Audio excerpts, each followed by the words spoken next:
All right, good day, everybody. And it is Wednesday, April the 18th, 2022.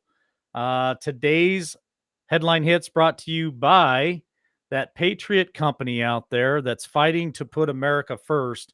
97% of what they sell is made right here in America. If you guys want to check it out, go to lwnfliptheswitch.com for more information. We're supporting those Patriot companies, especially the ones that are out there trying to make America first. And if you guys want to flip that switch and make the shift, join us over there. We're all there. Lots and lots of people joining up, and they're making their dollar count. They're voting with their dollar. So let's hit the headlines this morning. Maybe a little short, but there's quite a bit to say. So I'm going to start off with I. That's a quote from Joe Biden, just so you know. Joe Biden stumbles over the AANHPI term during the White House Asian American celebration. President Joe Biden stumbled over the AANHPI term on Tuesday during a White House event celebrating Asian American, Native Hawaiian, and Pacific Islander Heritage Month. Biden spoke about the AANHPI, Asian American, Native Hawaiian, and Pacific Islander community, but stumbled over the inclusive term by referring to the AANINHAPI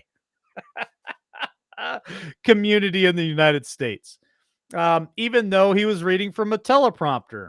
Oh, yeah, I got to give Joe a break. I'm sitting here reading these articles. There's some tongue twisters out there. There's some real tongue twisters, and I know it's difficult, Joe. You got a hard job. You got a hard job. So then he goes on to say and added, I,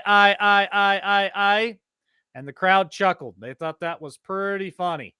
So, as they say in Claymont, Delaware, all yous guys, Biden concluded, recalling his home state. He also spoke about his Irish heritage. Jill is going to get mad at me for reminding I happen to be Irish. It's a problem sometimes with Jill. I'm just joking. I was teasing, Biden added as his wife tapped him on the back of the head. I recall that his mother believed that mothers should get gifts on children's birthdays instead of the children. I can't even make this stuff up. I'm reading it word for word. I realized it was both Asian and Irish, but at least in my house, in quote Biden. You guys make any sense of that? Wow. Yeah, that is our commander in chief. That is our president, so called. That's the guy that represents us in the entire world. Here's my point in this article. I think it's great. I think it's awesome that we celebrate everyone's heritage: Asian American, Native Hawaiian, Pacific Islander, Hispanic, Mexican, African. There's so many different cultures here in America. Irish, lots of great cultures, right? My problem with it is, why is it okay to celebrate everyone's heritage except for if you're a white person? If you're a white person and you celebrate your heritage, you're racist. Why is that okay? It's not okay with me. We have Black History Month. We have Hispanic History Month. God forbid we have White History Month. That might be racist. All right, let's talk about one of my favorite idiots out there in the news, Chuck Todd. This is going to be a short point because really everything he says, not much to talk about. Todd on midterms, Democrats in shell-lacking territory. What's he talking about? Well, on the MTP Daily, host Chuck Todd. Why do you have two first names? Why do you have two first names, Todd? Chuck? What is it? Is it Todd or Chuck? All right, on Tuesday, looked ahead to the oncoming midterm elections. Todd pointed out on NBC's midterm meter showing 75% wrong track on the Democratic Party and said that the Democrats were in a shell-shocking territory or shellacking. Sorry, shellacking. See, Joe, I understand. It's tongue twisting. I get it. Here's the point. He's right. They are in a bad way. They're in a very, very bad way. But listen to one of the last articles I have today because I'm going to read between the lines for you guys. Let's head to the Washington Post. Washington Post put out an op ed. Ending Roe v. Wade is about protecting whiteness. Okay, here we go. I just talked about how it's really great to celebrate everybody's different cultures here in America. But this is how, if you are a straight white man, a straight white woman, God fearing, country first, you're racist, you're terrorist, you're all these different titles that they give us. So listen to what they say in this post. The Washington Post, put in by Brian Boom, claims the Supreme Court and pro-life movement as a whole want to eliminate abortion to, quote, protect whiteness. Are you freaking kidding me? Reflecting on the horrible supermarket shooting in Buffalo, where a professed white supremacist allegedly murdered 10 people and wounded 3 others.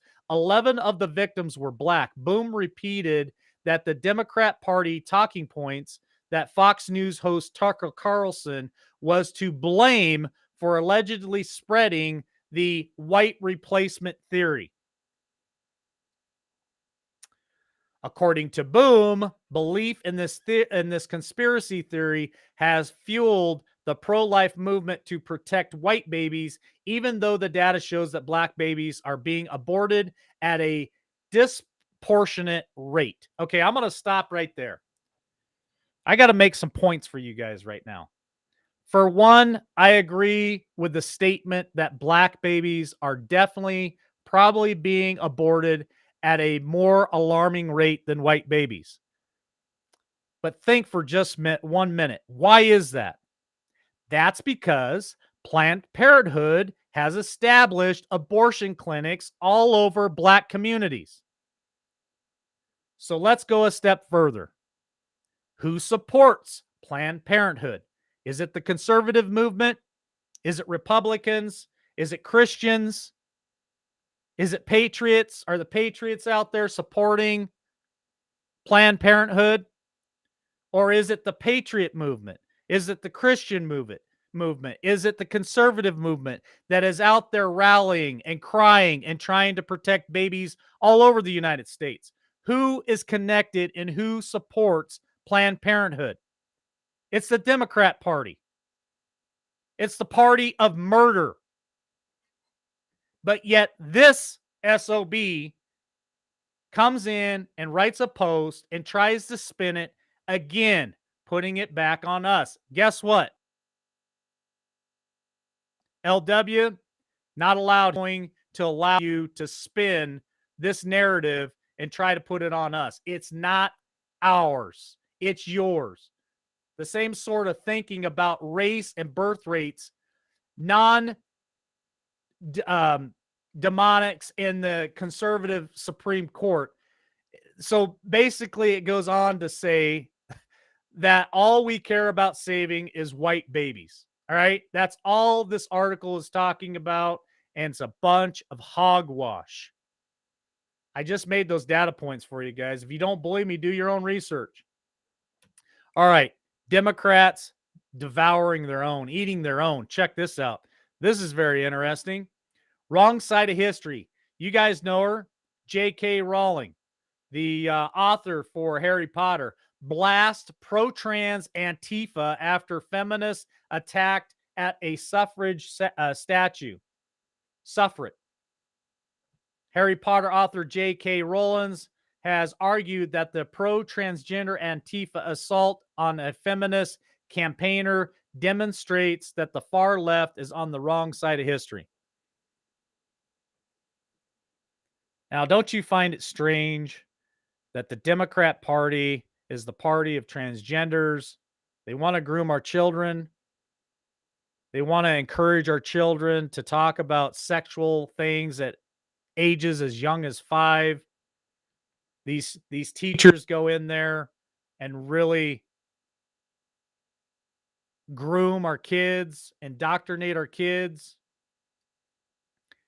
They're the party of transgenders.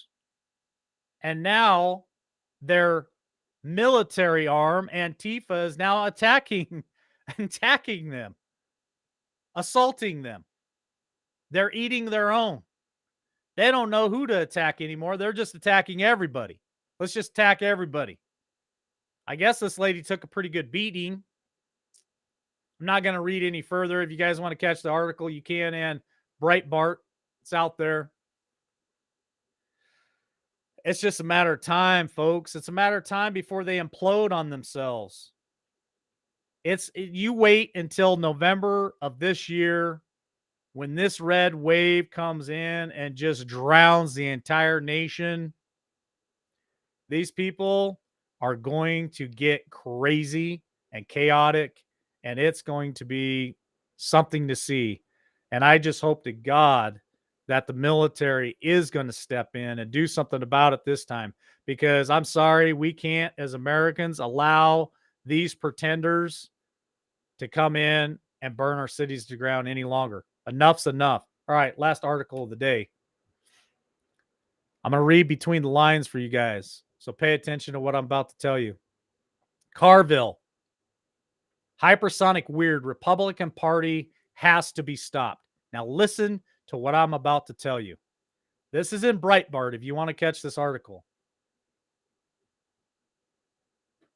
Democrat strategist James Carville said Tuesday on MSNBC. Now listen to me. He's speaking to all of those people. We know who they are.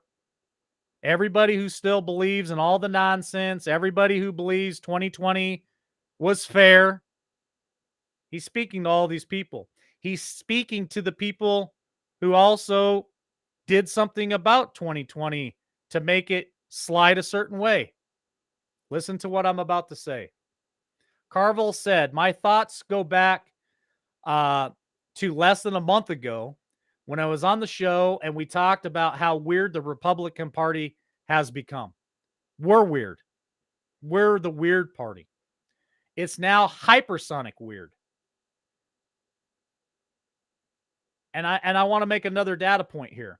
It's hypersonic weird, but yet the Democrats are the party of transgenders, of men using the women's bathroom,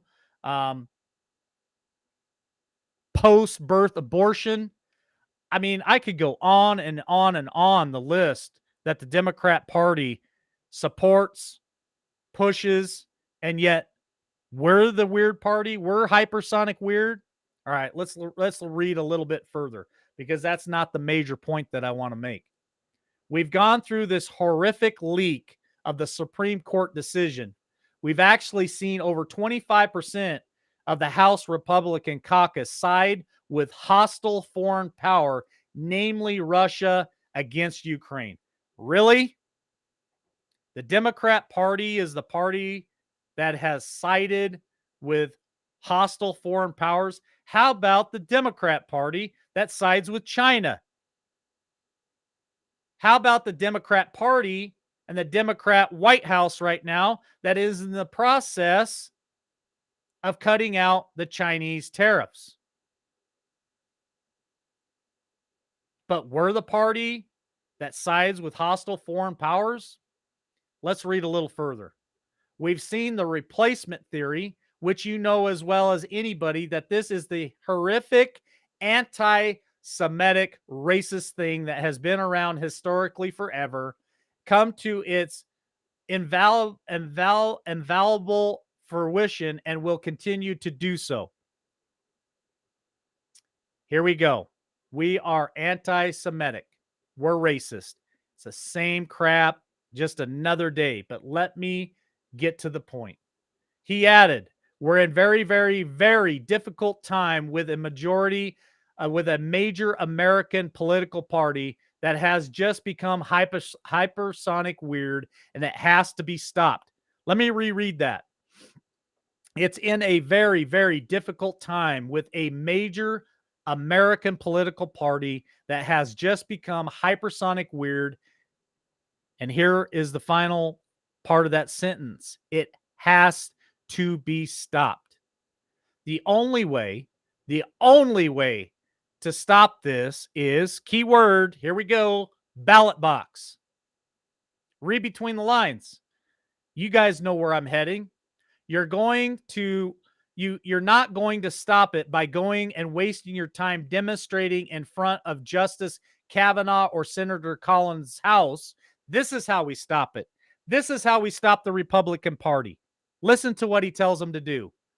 What a wasted time. Get out of Washington. You guys, get out of Washington. Where should you go? How do we stop the Republican Party? We need to go to Michigan. We need to go to Wisconsin. We need to go to North Carolina and Pennsylvania and Ohio, Nevada, and Arizona. That's where we need to go. We need to get out of Washington. We need to get out of California. We need to get out of New York. We need to travel to these states. Why? Why do we need to travel to these states? Well, if you've seen the documentary 2000 Donkeys, you know why. Ballot boxes, critical swing states, get out of Washington, go to these states. What are these people supposed to do? They're not residents there. They can't vote there, or can they? Can they vote, or can they do something else? This guy right here, if you read between the lines, is telling them what the game plan should be. The whole future of the whole future of the country is going to be decided in November, end quote. There you go, folks. Read between the lines for you. There's their game plan. You heard it first here at LWN. Love you all. God bless. Be back on later this afternoon at 3 p.m. Eastern Standard Time on Podbean. Today, we got a special guest. I'm not going to tell you who he is. I'm just going to tell you it's going to be jaw-dropping. You're not going to want to miss Podbean this afternoon. Love you all. God bless.